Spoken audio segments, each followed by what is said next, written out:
ఎప్పటికప్పుడు తాజా వార్తలను అందిస్తున్న ఎస్ఎస్ మీడియాకు స్వాగతం.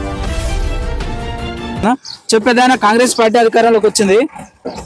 ముస్లింలకు పింఛన్లు డబుల్ చేస్తున్నారు. వస్తున్నారా నీకు? వస్తాయి. ఎన్ని ఎంత వస్తుంది పింఛన్? నాకా 3-4 వస్తున్నాయి. అప్లికేషన్ ఇచ్చే వస్తున్నాయి.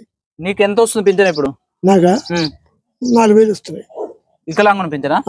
మీకు 6,000 చేస్తున్నాడు కదా? ఎట్లుంది రేవంత్ రెడ్డి పరిపాలన? రేవంత్ రెడ్డి పరిపాలన ఇప్పుడు భూమి ఉన్నాడు, అటు బలంగాడు ఓడి తెగుతాడు, రాసుంటాడు నెలకాడ పంచుడు.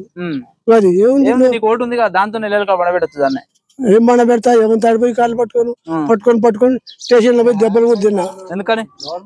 భూమి గవర్నమెంట్ భూమి పట్ట చేసుకునేవాడు. నీ భూనా? నా భూమి. మరి చెప్పపోయినా ఎంఆర్ఓ ఆఫీస్ పోయి చెప్పిన కొన్ని రోజులు ఆగన్నారు, ఆగిన అంతే. ఏముంది, ఓకే. అది కోర్టు పడ్డది. న్యాయం జరగట్లేదా? మరి న్యాయం జరుగుతలే, అన్యాయం అవుతుంది. ఎట్లుంది ప్రభుత్వం? ఎట్లుంది కాంగ్రెస్ ప్రభుత్వం? మరి ఏముంది, అంత నోరు నోనుకుంది. నోరు లేనికి ఏం లేదు. ఓకే, అంతే. నోరు తెచ్చడానికి ఏం లేదు. నోరు తెలివి అనుకుంది. ఓకే. ఇప్పుడు రామారావు నేర్పిన అందరికి ఇచ్చా, ఆయన కడుపు చల్లకుండా ఆయన పెట్టే పువ్వే. ఇంద్రమ్మ వాళ్ళు పెట్టే పువ్వే. ఎవరేం చేసిన ఇంద్రమ్మ ప్రభుత్వమే ఉంది. ఏది ఇంద్రమ్మ ప్రభుత్వం నుంచి ఇచ్చేందుకైతే మొన్న బతుకమ్మలో చీరలు ఇచ్చేది, ఆ చీరలు కూడా పోయినాయి. ఏమైనా బస్సు పథకం అని ఆడలకు ఇచ్చిన ప్రియాని, అదొకటే గొప్పతనం అవుతుంది. ఆడోళ్ళకి ఇయ్యద్దు అంటాం. మరి ఎట్టా? అయితే ఇప్పుడు ప్రతి ఒక్కరికి లేవాలని కూడా నలవడం పని పోతున్నా కూర్చొని వస్తుంది. ఉట్టేనే పోతుందా?